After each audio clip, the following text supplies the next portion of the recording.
The clatter of dishes echoed through the kitchen of Lumiere, each crash sending a sharp pain through my swollen feet. 6 months pregnant and barely making ends meet, I adjusted my black server's uniform for the 100th time today, trying to hide the growing bump beneath the fabric. The elegant dining room was a far cry from the penthouse I'd once called home, where crystal chandeliers and imported marble had been my daily backdrop, instead of grease stains and demanding customers. Grace, table 12 needs their wine refilled, and the VIP section just seated. Marcus, the floor manager, whispered as he brushed past me with barely concealed irritation. His eyes flickered dismissively to my midsection before turning away.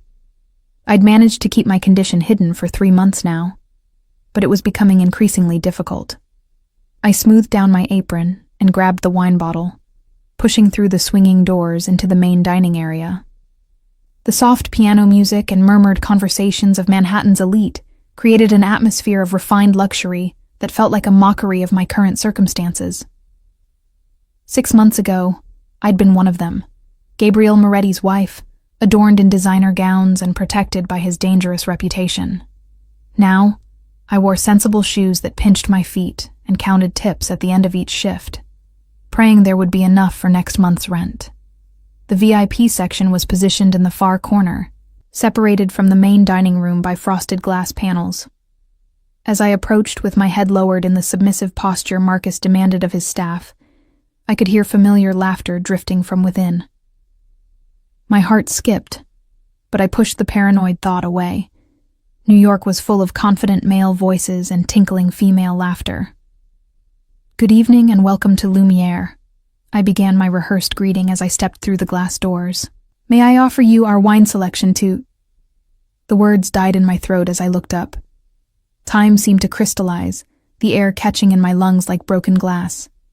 Sitting there in his perfectly tailored charcoal suit, broad shoulders commanding the space around him, was Gabriel Moretti. My husband.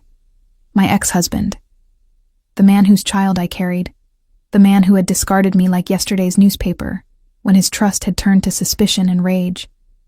And across from him, draped in a crimson dress that clung to her perfect figure, sat a woman I'd never seen before.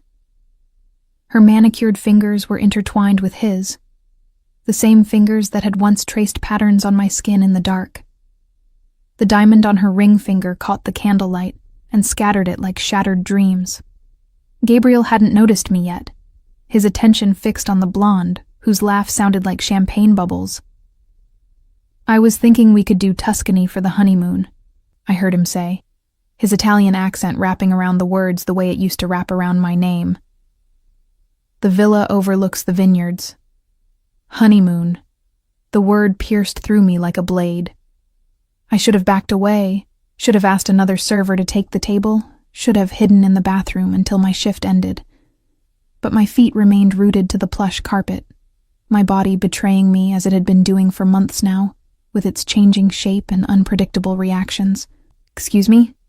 Are you going to take our order, or just stand there?" The woman's voice cut through my paralysis, impatient and entitled. Her blue eyes assessed me with the casual cruelty of someone who had never known want. Gabriel looked up then, those steel-gray eyes that had once looked at me with love and desire now meeting mine with cool assessment. For a moment, there was nothing. No recognition, no reaction, just the calculating gaze he gave to strangers. Then his pupils dilated, and the color drained from his face. Grace. My name on his lips still had the power to send a shiver down my spine, but not of desire anymore, of terror, because I knew what Gabriel Moretti was capable of when he felt cornered, when his carefully constructed world was threatened. "I'll get another server for your table," I managed to whisper, already backing away, my hand instinctively moving to shield my stomach. His gaze followed the movement, understanding dawning in those cold eyes that had once been warm with love. He half rose from his chair, but I was already turning, walking as quickly as I could without breaking into a run. "Who was that?" I heard the woman ask, her voice carrying across the sudden hush that had fallen over our corner of the restaurant. I didn't hear his response. Blood pounded in my ears as I pushed through the kitchen doors, gasping for air that wouldn't come. The memories I'd fought to suppress came rushing back. The argument, the accusations, the night I'd fled our penthouse with nothing but the clothes on my back after discovering what kind of man I'd really married. Not just a businessman with questionable associates, but the head of one of New York's most powerful crime families. Grace, what's wrong? You look like you've seen a ghost. Sophia, one of the other servers, appeared beside me with concern written across her weathered face. I need to leave. Now. My voice sounded distant, as though it belonged to someone else.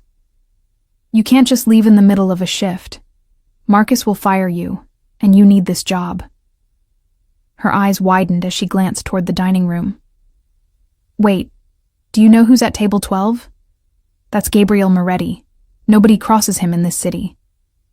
As if I needed the reminder. He's my ex-husband, I whispered, the words bitter on my tongue. Sophia's face paled. Holy shit, the Gabriel Moretti? And he doesn't know about the baby? I shook my head, fighting the urge to vomit.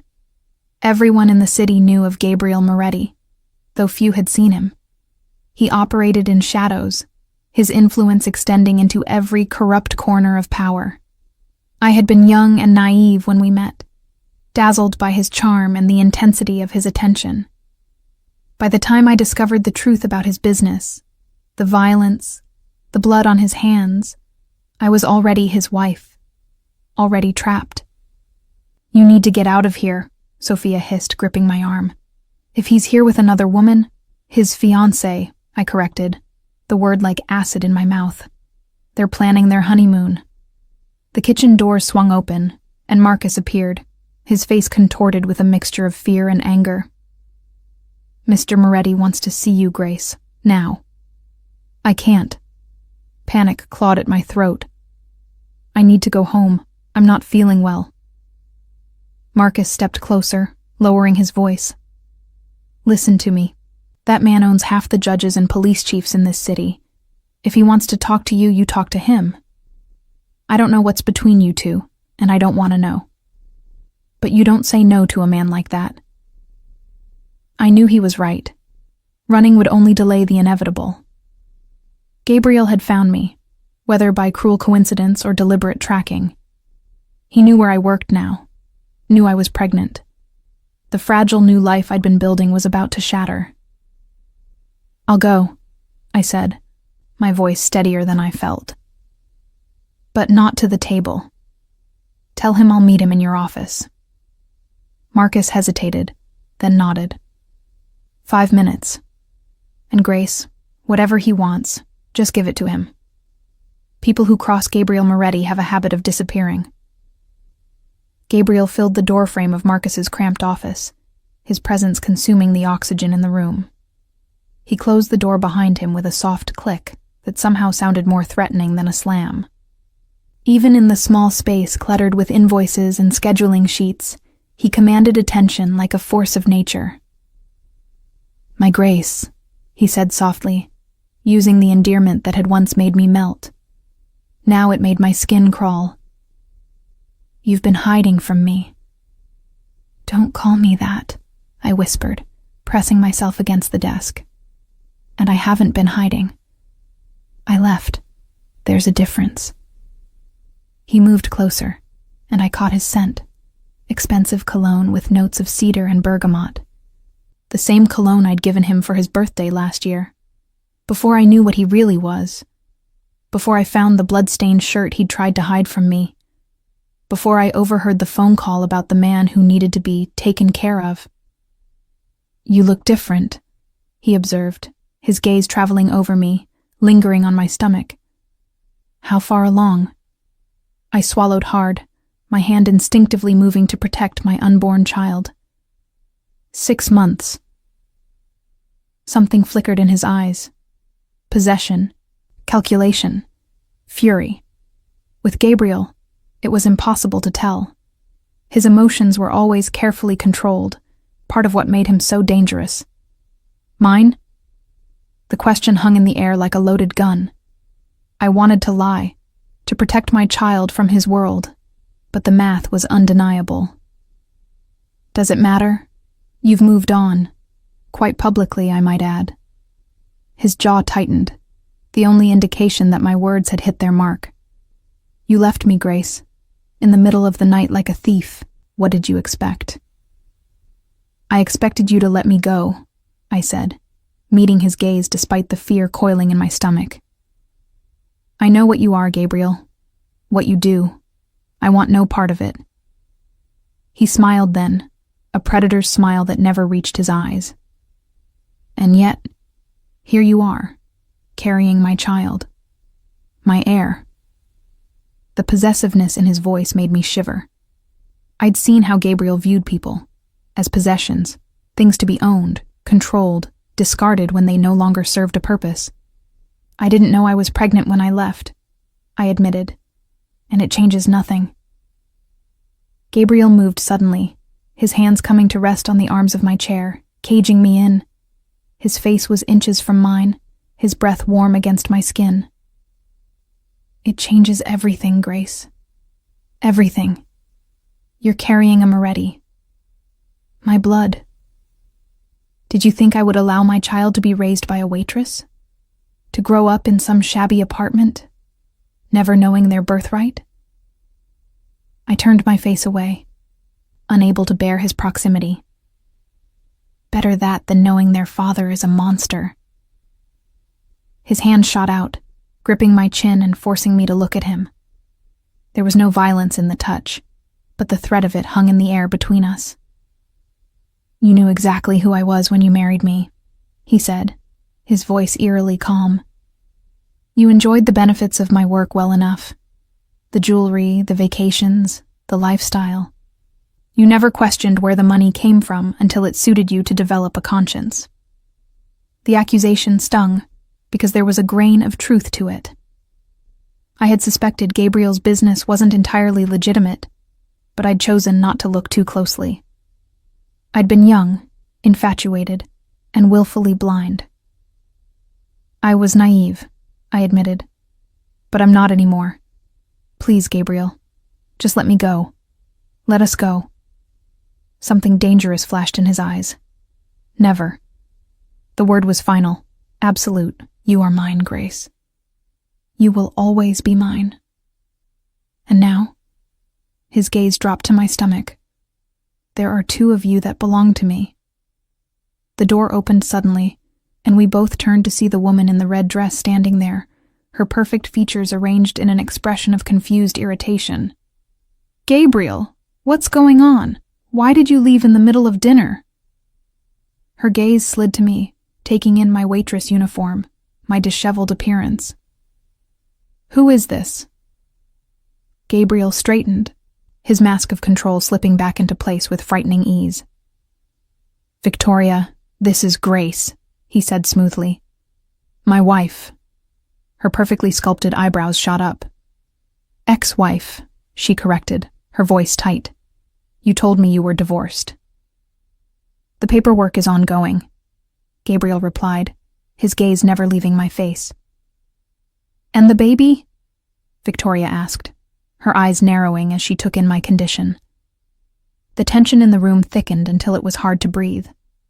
I looked between them, the powerful man I had once loved and now feared, and the woman who had unwittingly stepped into the dangerous role I had fled.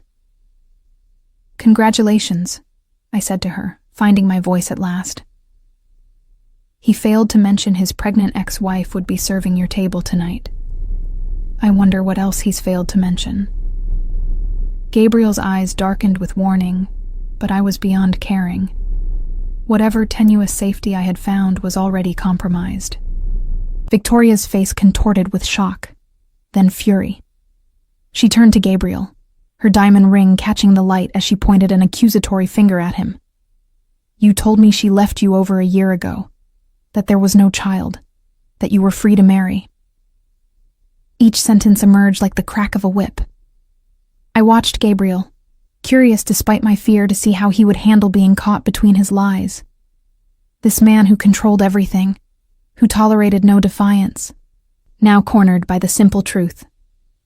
"Victoria," he said, his voice controlled but with an edge I recognized, the warning tone that preceded his worst fury.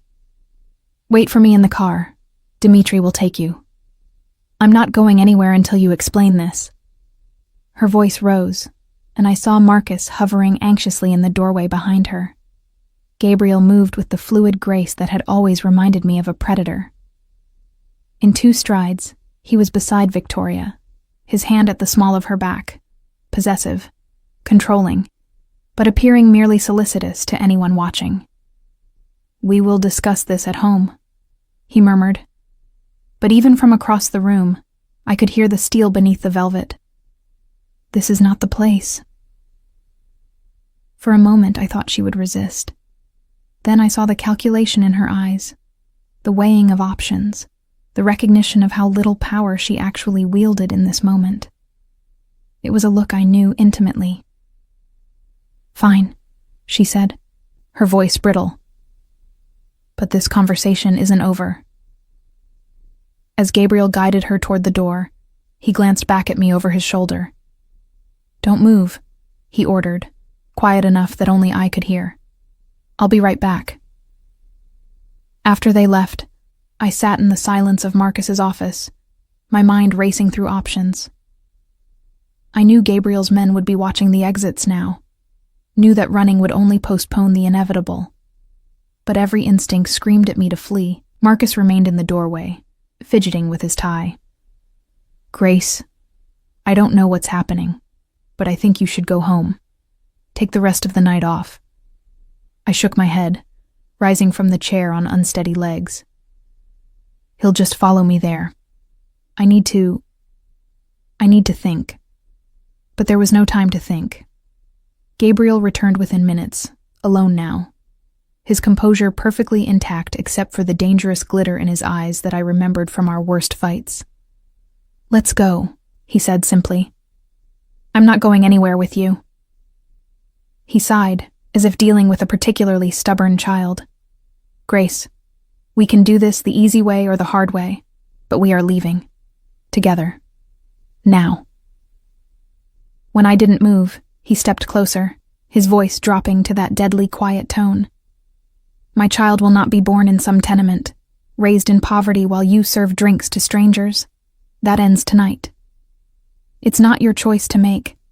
Everything about you and that baby is my choice to make," he said, and the certainty in his voice was more terrifying than any threat. "You can walk out of here with me, or I can carry you. Either way, you're coming home." Home. The word twisted in my chest. That penthouse had never been home. It had been a beautiful prison, and now he was dragging me back to it.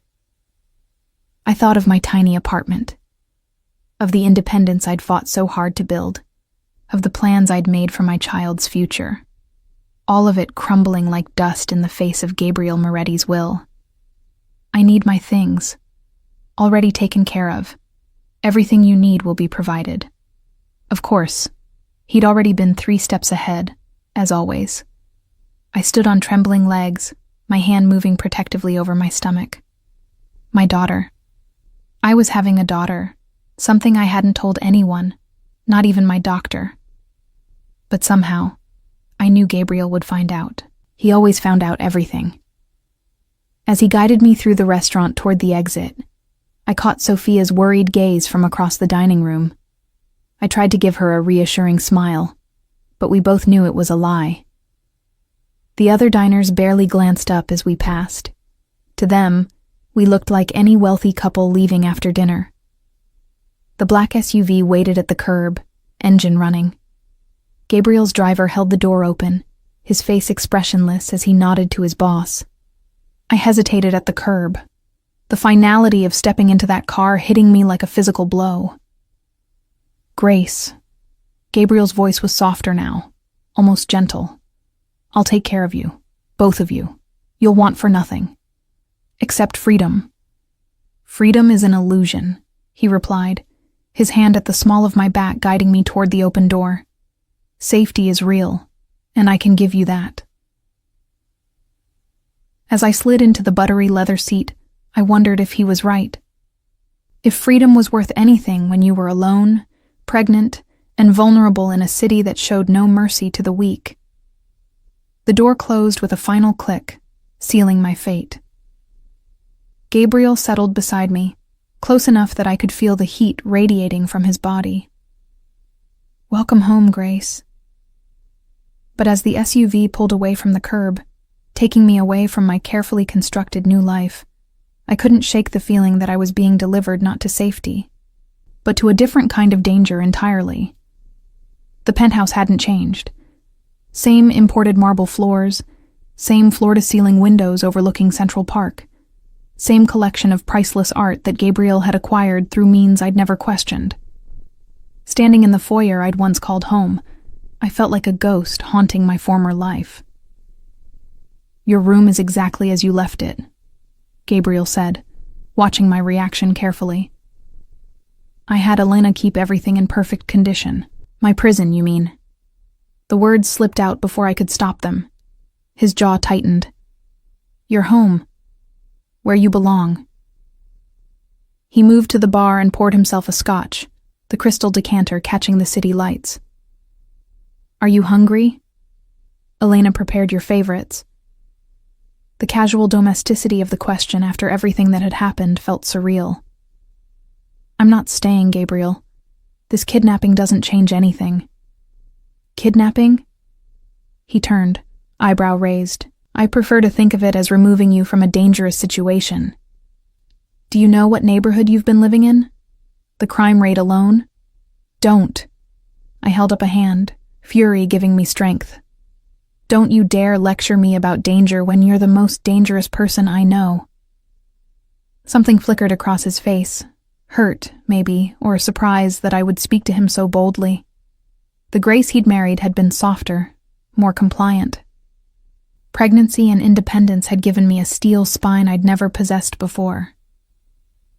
"Sit down, Grace. We need to talk." "I'm fine standing." He set down his drink with deliberate care. It wasn't a request. The familiar command in his voice made my knees weak with conditioned response, but I forced myself to remain upright. I said, "I'm fine." For a moment, we stared at each other across the vast living room, a battle of wills that had been 6 months in the making. Finally, Gabriel moved to one of the leather chairs and sat, gesturing to the matching one across from him. "Please," he said, and the word sounded foreign in his mouth. Gabriel Moretti didn't say please to anyone. I perched on the edge of the chair, ready to flee even though I knew there was nowhere to run. "You want to talk? Talk. But nothing you say is going to make me stay here. You're carrying my child. I'm carrying my child. There's a difference." His eyes hardened. "No, Grace, there isn't. From the moment you conceived, that baby became part of the Moretti legacy, my responsibility, my protection. Your possession, you mean, if that's how you choose to see it." He leaned forward, elbows on his knees. "Tell me about the father." The question caught me off guard. "What?" "The father, the man you left me for, the one who got you pregnant and then disappeared, leaving you to serve drinks to strangers." Heat flooded my cheeks. "I didn't leave you for anyone. I left because I discovered what you really were. And yet, within weeks of our separation, you were with someone else." His voice was deceptively calm, but I could see the fury simmering beneath the surface. "Someone who clearly didn't value you enough to stick around when things got difficult. That's none of your business. Everything about you is my business." He stood abruptly, moving to the windows. "I know about Dr. Richards, Grace. Michael Richards, internal medicine resident at Mount Sinai. 32 years old, unmarried, student loan debt of approximately $200,000. My blood turned to ice. Of course he knew. Gabriel made it his business to know everything about everyone in his orbit. "You had me watched. I had you protected. There's a difference." He turned back to me, his face a mask of controlled rage. What I want to know is how long it was going on before you left. How long you were lying to my face while fucking another man. It wasn't like that. The words exploded out of me. I met Michael after I left. He was treating me at the emergency room when I cut myself off, realizing I'd revealed too much. When you what, Grace? I looked away, unable to meet his penetrating stare. The memory of that night 6 months ago was still too painful. The panic attack that had sent me to the ER, the kind doctor who had helped me through the worst of it. The connection that had grown from shared vulnerability. When you had the breakdown, Gabriel said quietly, answering his own question. The night after you saw the warehouse footage. The warehouse. Of course he knew about that too. The night I'd followed him to one of his meetings, hidden in the shadows as I watched him orchestrate what could only be described as an execution. The moment I realized that the man I'd married wasn't just involved with dangerous people. He was dangerous people. You weren't supposed to see that, he continued, his voice almost gentle. It was business, Grace. Necessary business. Necessary? I stood up, shaking with remembered terror. You had that man tortured. I watched you. I couldn't finish the sentence. I watched you eliminate a threat to your organization. A threat to us. Gabriel moved closer, his presence overwhelming in the familiar space. Marcus Volkov had been selling information to the FBI for months. He would have destroyed everything I'd built, everything I was building for our future. Our future? I laughed bitterly. What future could we have had built on blood and fear? A future where you were safe, where our children would be safe, where no one would ever dare to threaten what was mine. His hand moved as if to touch my face, then dropped to his side. You never understood the world we lived in, Grace, the enemies we faced. I understood enough to know I didn't want to be part of it. And yet you are part of it. You always will be. He gestured around the penthouse. You think leaving me made you safer? You think that apartment in Queens, that job at the restaurant, protected you from my enemies? From people who would use you to get to me? A chill ran down my spine. What are you talking about? Victoria isn't just my fiancée, Grace. She's the daughter of the Colombo family. Our engagement was strategic, a way to consolidate power, to end a war that had been brewing for months. His smile was cold.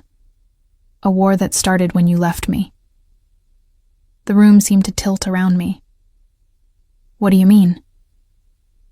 Your disappearance sent a message to my enemies, that Gabriel Moretti couldn't even keep his own wife in line. It made me look weak.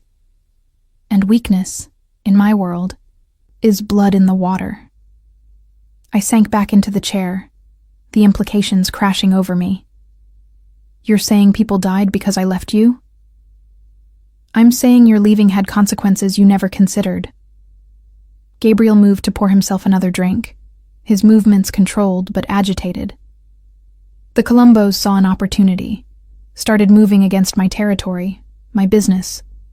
I've spent the last 6 months cleaning up the mess.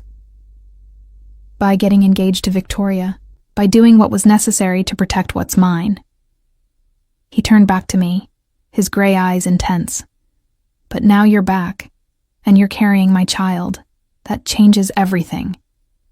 I'm not back, I said firmly. This is temporary. You can't keep me here against my will. Can't I? His smile was predatory. You're 6 months pregnant with no money, no support system, no protection. Dr. Richards is conveniently out of the picture. What did you do to him? Fear shot through me like lightning. Nothing. Yet. Gabriel's voice was casual, but the threat was crystal clear. Though I admit I'm curious about his sudden decision to take that position in Seattle. Right around the time you discovered you were pregnant, wasn't it? My heart stopped. Michael hadn't abandoned me. He'd been driven away. By Gabriel. The realization hit me like a physical blow. You threatened him. I made him an offer he couldn't refuse. A very lucrative position on the West Coast, all expenses paid, with the understanding that his new life wouldn't include any contact with my wife. Ex-wife. Wife, Gabriel corrected firmly. We never divorced, Grace. You ran away, but you're still legally mine. And now, with the baby. He moved closer, close enough that I could smell his cologne, feel the heat radiating from his body. Now you're mine in every way that matters. I wanted to argue, to fight, but exhaustion was weighing me down. The events of the day, the emotional upheaval, the pregnancy. It was all catching up with me at once. I need to rest, I said quietly. Of course. Gabriel's voice softened. Elena has prepared the master suite. Your clothes. The guest room, I interrupted. I'll take the guest room. His jaw tightened, but he nodded. For now. But Grace... He caught my arm gently as I stood. Don't mistake this kindness for weakness. You're home now, where you belong, and that's where you'll stay. As I walked toward the guest room on unsteady legs, I could feel his eyes on me, assessing, calculating. Gabriel Moretti always had a plan, always stayed 3 steps ahead of everyone else. I just needed to figure out what his endgame was before it was too late. The guest room was exactly as I remembered. Luxurious, impersonal, elegant. A beautiful cage for a bird who had forgotten how to fly. As I closed the door behind me, I placed my hand on my stomach, feeling the gentle flutter of movement within. I'll get us out of here, I whispered to my unborn daughter. Somehow. But even as I said the words, I wondered if they were true. Gabriel Moretti had reclaimed his wife, secured his heir, and neutralized his enemies all in one masterful move. The only question was whether he intended to keep me as a treasured possession or a cautionary tale. Outside the window, New York glittered like a galaxy of broken promises, and I realized that for the first time in months, I was truly afraid. 3 days passed in a strange limbo of luxury and captivity. Gabriel treated me with the careful courtesy one might show a valued prisoner, attentive to my needs, respectful of my space, but never for a moment letting me forget that I was trapped. Every door in the penthouse required a key card. Every window was secured with military-grade locks. Even the elevator needed Gabriel's personal code to operate. I spent the time trying to plan, to find some weakness in his security, some way to escape. But it became increasingly clear that Gabriel had thought of everything. The building's concierge knew me as Mrs. Moretti and would never question Gabriel's instructions about my safety. The doorman had been replaced with someone from Gabriel's organization. Even the cleaning lady watched me with suspicious eyes. You're not eating enough, Gabriel observed over breakfast on the 4th morning. Elena had prepared eggs Benedict, fresh fruit, and that herbal tea the doctor had recommended for pregnancy nausea. All my favorites, all perfectly arranged on bone china that cost more than most people made in a month. I'm fine. I pushed the eggs around my plate, appetite gone. The baby fluttered inside me, responding to my stress with restless movement. The baby needs nutrition, Grace. You need nutrition. Gabriel's voice held that edge of command I remembered so well. Elena spoke with Dr. Martinelli yesterday. He's agreed to take over your prenatal care. I have a doctor. You had a doctor. Dr. Chen's practice is hardly equipped for a high-risk pregnancy. Gabriel sipped his espresso, studying me over the rim. Dr. Martinelli is the best obstetrician in the city. He delivered the Rothschild twins, the governor's grandson. This isn't a high-risk pregnancy. It is now. The finality in his voice sent a chill through me. Any pregnancy involving my child is high risk by definition. The enemies I've made, the threats we face, Our daughter will need the best protection from the moment she's born. Our daughter. He'd started using that phrase more frequently, and each time it sounded less like possession and more like something else, something that scared me almost as much as his anger had. "What about Victoria?" I asked, changing the subject. "How are you explaining my sudden reappearance to your fiancé?" Gabriel's expression darkened. "Victoria is no longer your concern." "But she's still your concern, apparently."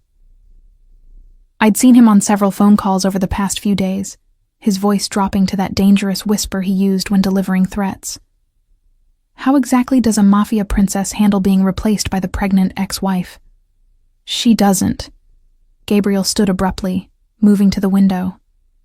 The engagement was always business, Grace. You know that. You were always the personal choice. Personal choice, I repeated bitterly. Like choosing a piece of art or a new car. He turned back to me, something vulnerable flickering in his gray eyes. Like choosing the woman I wanted to spend my life with. The woman I wanted to be the mother of my children. His voice softened. The woman I fell in love with before I knew what love could cost. The unexpected honesty in his words caught me off guard. This wasn't the calculated manipulation I'd expected, but something rawer, more dangerous because it felt real. Love? I stood up, fury giving me strength. You call this love? Kidnapping me? Threatening my doctor? Controlling every aspect of my life? I call it protection. Gabriel moved toward me, his presence filling the space between us. I call it ensuring that what happened 6 months ago never happens again. What happened 6 months ago was me discovering who you really were. What happened 6 months ago was me failing to protect you from truths you weren't ready to handle. His hand reached out, almost touching my face before dropping to his side. I should have prepared you gradually, helped you understand the necessities of my world. Necessities like murder? Necessities like survival. Gabriel's voice hardened. Marcus Volkov had already given the FBI enough information to bring down half my organization. If I hadn't acted, we'd both be in federal prison right now. Or dead. I wanted to argue, to maintain my moral high ground, but 6 months of independence had taught me something about the gray areas of survival. I'd stolen food when I couldn't afford groceries. I'd lied on job applications about my employment history. I'd done things I'd never imagined myself capable of when the alternative was sleeping on the street. That doesn't make it right. Right and wrong are luxuries for people who don't have enemies. Gabriel stepped closer, close enough that I could see the faint scar along his jawline from a knife fight he'd mentioned once in passing. I don't have that luxury, Grace. And neither do you. Not anymore. Because of you. Because of us. His hand finally made contact, fingers brushing along my cheek with devastating gentleness. Because of the choice you made to marry me, to become part of my world. That doesn't end just because you decide you don't like the consequences. I wanted to pull away from his touch, but my body betrayed me, leaning into the familiar comfort, despite everything my mind was screaming.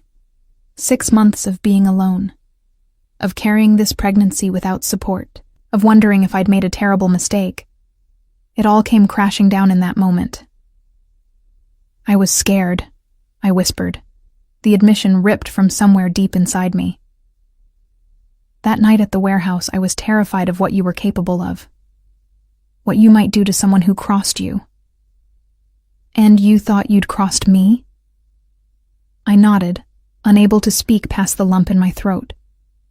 Gabriel's other hand came up to frame my face, forcing me to meet his eyes. Grace, look at me. Really look at me. His voice was softer than I'd heard it since our wedding day.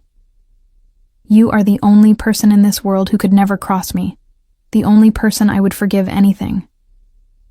Even leaving you? Even leaving me. His thumb brushed away a tear I didn't realize had fallen. "Though I'll never let you do it again." The promise should have terrified me. Instead, it sent a traitorous warmth through my chest. The exhaustion of fighting, of being alone, of trying to build a life from nothing while carrying his child. It was all too much. "What do you want from me, Gabriel?" I asked, my voice barely above a whisper. "I want my wife back. I want my family." His forehead touched mine, his breath warm against my lips. "I want to protect you the way I should have from the beginning." Protection or possession? Can't they be the same thing? The question hung between us, loaded with implications I wasn't ready to examine. Before I could respond, Elena appeared in the doorway, her expression carefully neutral. "Mr. Moretti, your 11 o'clock is here." Gabriel stepped back reluctantly, the businessman sliding back into place over the vulnerable man I'd glimpsed. "Tell him I'll be right there." He turned back to me. "Dr. Martinelli will be here at 3 for your appointment. Please be ready." The appointment with Dr. Martinelli revealed what I'd been dreading to face.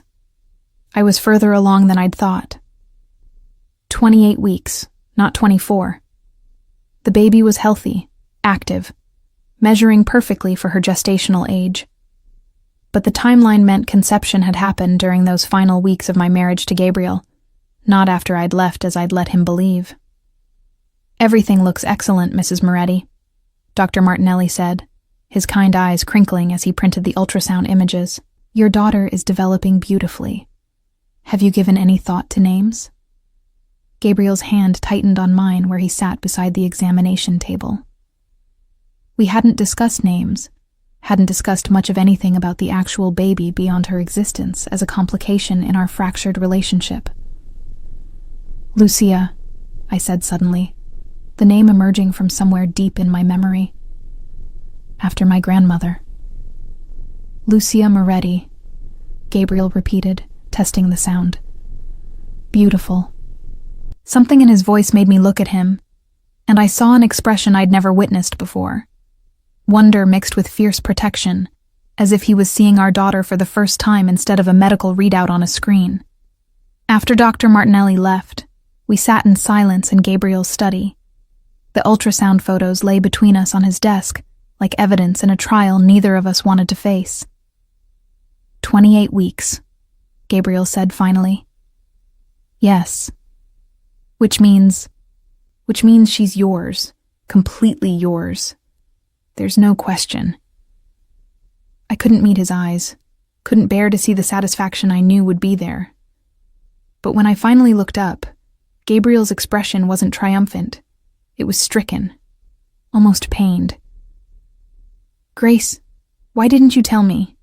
Why let me think?" "Because I was afraid." The words burst out of me. "I was afraid you'd use her to control me, to force me back into a life I couldn't handle. I was afraid you'd take her away from me if you knew the truth." Gabriel was quiet for a long moment, his fingers drumming against the desk in the pattern I remembered from our marriage. 3 short taps when he was thinking through a complex problem. "There's something I need to tell you," he said finally, "about why you really needed to come home." A chill ran down my spine. "What do you mean?" Gabriel opened his laptop and turned it toward me. On the screen were surveillance photos, grainy images of me leaving my apartment, walking to work, shopping for groceries. But it wasn't Gabriel's men taking the pictures. The angles were wrong, the positions too exposed for professionals. "The Volkov family didn't disappear when I eliminated Marcus," Gabriel said quietly. "His brother Dmitri has been building a case for revenge. He's been watching you for weeks." My blood turned to ice. Watching me for what? For an opportunity. Gabriel clicked to the next image, a photo of me at the restaurant, clearly pregnant, serving tables. "He knows about the baby, Grace. Knows she's mine. And he knows that taking both of you would destroy me more completely than any business rival ever could." I stared at the photos, seeing my carefully constructed independent life through the eyes of a predator. Every routine I'd established, every pattern I'd followed, had made me an easy target. How long have you known? 2 weeks. My security team intercepted communications 3 days ago discussing a plan to take you from the restaurant. Gabriel's voice was deadly calm. The night I came to Lumiere wasn't coincidence, Grace. It was extraction. The revelation hit me like a physical blow. You mean the whole scene with Victoria was theater? A way to get you out of immediate danger without alerting Dimitri's people that I knew about their surveillance. Gabriel closed the laptop. Victoria played her part perfectly. The broken engagement gives her family an excuse to distance themselves from the coming war. War? Gabriel's smile was cold. Did you think I would let threats against my wife and child go unanswered? I felt sick. Once again, I was a pawn in Gabriel's world, moved around a chessboard I couldn't see by players whose rules I didn't understand. But this time, it wasn't just my life at stake. So this is all about revenge? Getting me back to hurt your enemies? This is about family. Gabriel stood, moving around the desk to where I sat. About protecting what matters most to me in this world. And what if I don't want your protection? What if I'd rather take my chances? Look at me, Grace. Gabriel's voice cut through my protest. Look at me and tell me you're willing to risk our daughter's life to make a point about your independence. I couldn't. As much as I resented being manipulated, as much as I hated being back in his world, I couldn't gamble with Lucia's safety. Gabriel saw the moment I capitulated, saw the fight drain out of me. There's more, he said gently. About Dr. Richards. My heart stopped. What about Michael? Gabriel pulled out his phone and showed me a news article from a Seattle newspaper. The headline made my knees weak. Local doctor missing after hospital shift. No, I whispered. No, you said he was safe. I said I made him an offer he couldn't refuse. I didn't say what happened when he tried to refuse it anyway. Gabriel's voice was carefully neutral. Dr. Richards contacted you 2 weeks ago, didn't he? Tried to convince you to come to Seattle with him. I had received a call from Michael. He'd sounded strange, frightened, begging me to meet him, to leave New York immediately. I'd thought he was having second thoughts about our breakup. I'd hung up on him. Dimitri's people got to him first, Gabriel continued. Used him to try to locate you, when he wouldn't cooperate. He gestured to the phone screen. Is he dead?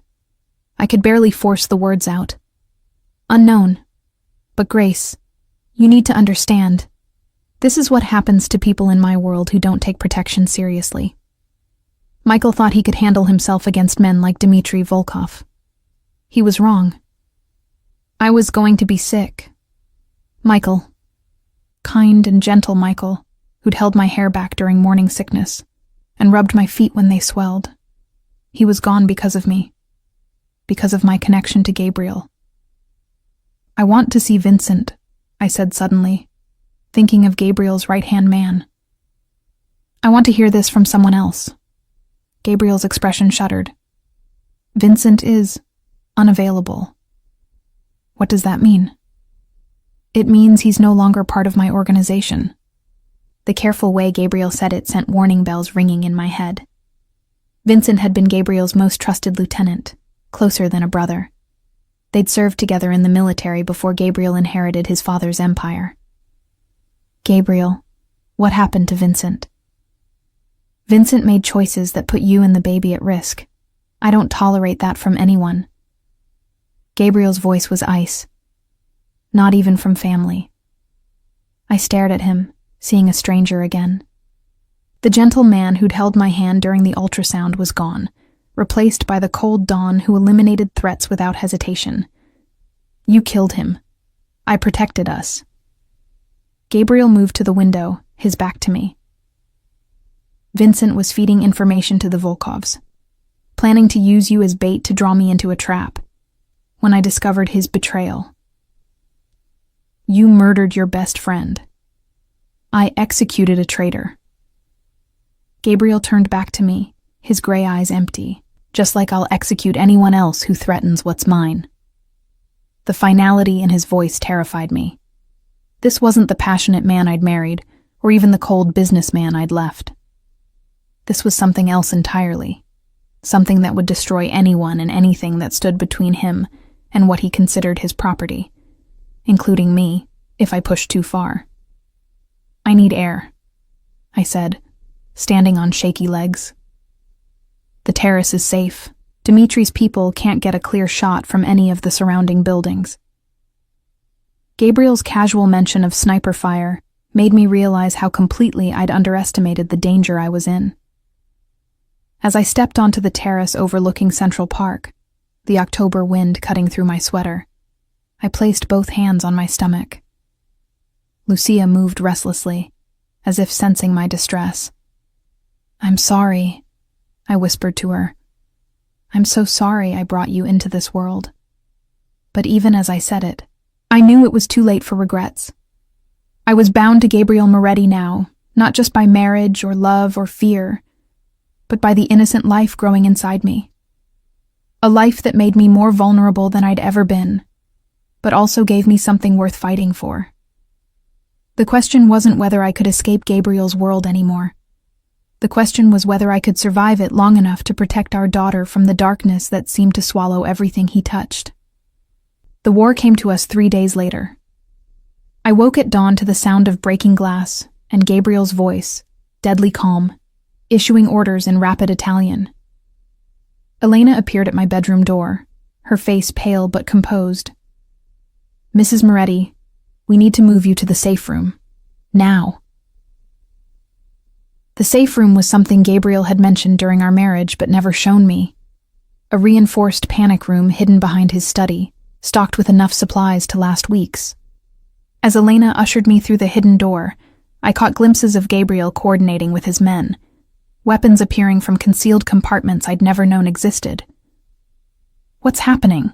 I asked Elena as she sealed us inside the windowless room lined with monitors showing every angle of the building. "Dmitri Volkov has made his move," she replied, checking her own pistol with practiced efficiency. 20 men, maybe more. They've taken the lobby and are working their way up. On the screens, I could see the carnage, bodies in the elegant marble foyer, shattered glass, men in tactical gear moving with military precision. Gabriel's security team was fighting back, but they were outnumbered. "Why didn't Gabriel see this coming?" I demanded, fear making my voice sharp. Elena's expression was grim. "He did. This is exactly what he expected. A trap." Gabriel had used me as bait, just as I'd always feared. The realization should have filled me with rage, but instead I felt a strange calm. Of course he had. It was what Gabriel did. He planned, he manipulated, he stayed 3 steps ahead of everyone else. "How many of our people will die for this?" I asked quietly. "As many as it takes to keep you and the baby safe," Elena replied without hesitation. "Mr. Moretti has been very clear about priorities."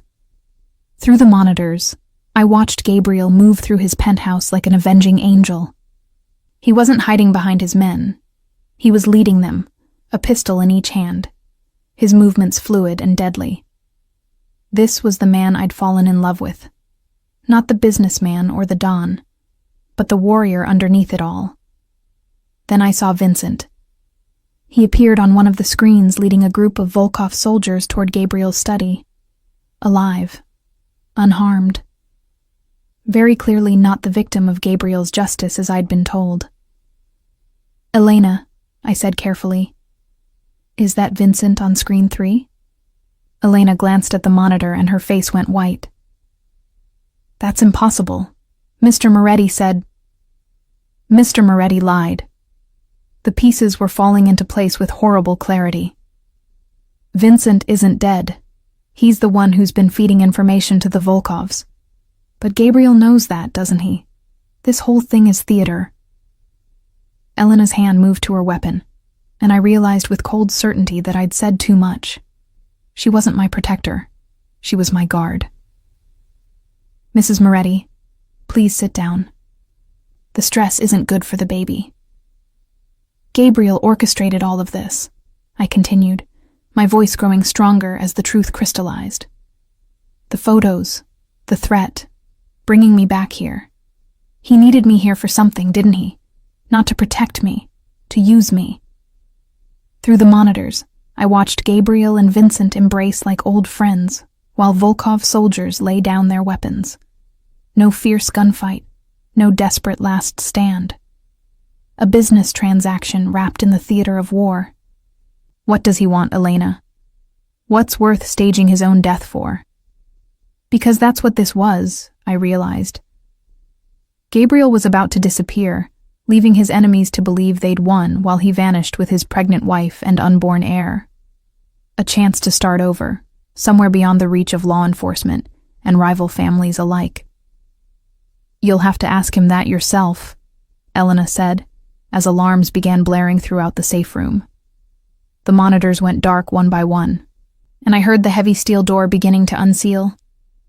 Gabriel stepped through, not a scratch on him despite the supposed battle, his gray eyes finding mine immediately. It's done, he said simply. What's done, Gabriel? Your fake death? Your elaborate escape plan? Using our daughter as justification for destroying the lives of everyone who trusted you. Gabriel studied my face, seeing the knowledge there. For a moment, something like regret flickered in his eyes. Then it was gone, replaced by cold determination. You always were too smart for your own good, he said. Yes, Grace. This was all planned. The Volkovs think they've won. Law enforcement thinks the Moretti organization has been decimated, and we disappear. We, you, me, and Lucia. A new life, away from all of this. Gabriel gestured around the safe room. Isn't that what you wanted? For me to leave this world behind? Not like this. Not built on the graves of innocent people. No one innocent died today. Gabriel's voice was matter of fact. Every casualty was calculated. Every death was someone who betrayed me or threatened what's mine. I stared at him, seeing clearly for the first time the monster I'd married. Not passionate or impulsive, but coldly calculating. Everything. Our marriage, my pregnancy, even my escape and return, had all been moves in a game only he understood. You never loved me, I said quietly. You loved the idea of me. The perfect Mafia wife who would give you the perfect heir and never ask questions. Something cracked in Gabriel's composed facade. I loved you enough to burn down everything I built to keep you safe. You burned it down to control me. Sometimes those are the same thing. Elena had withdrawn to give us privacy, but I could feel her presence nearby, armed and ready. There would be no last-minute escape, no dramatic rescue. Gabriel had won, completely and finally. What happens now? I asked, my hand moving protectively over my belly. Now we go home, our real home. I have a compound in Argentina completely off the grid. You'll be safe there. Our daughter will be safe.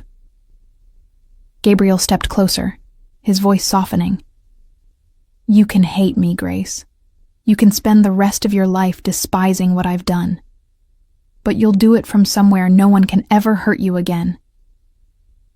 And if I refuse? Gabriel's smile was sad. You won't, because despite everything, you know I'm the only one who can protect Lucia, and you'll do anything to keep her safe, even if it means spending your life with a monster. He was right, and we both knew it. I could sacrifice myself for principles, but I couldn't sacrifice my daughter. Gabriel had counted on that, had built his entire plan around my maternal instincts. I hate you, I whispered. I know.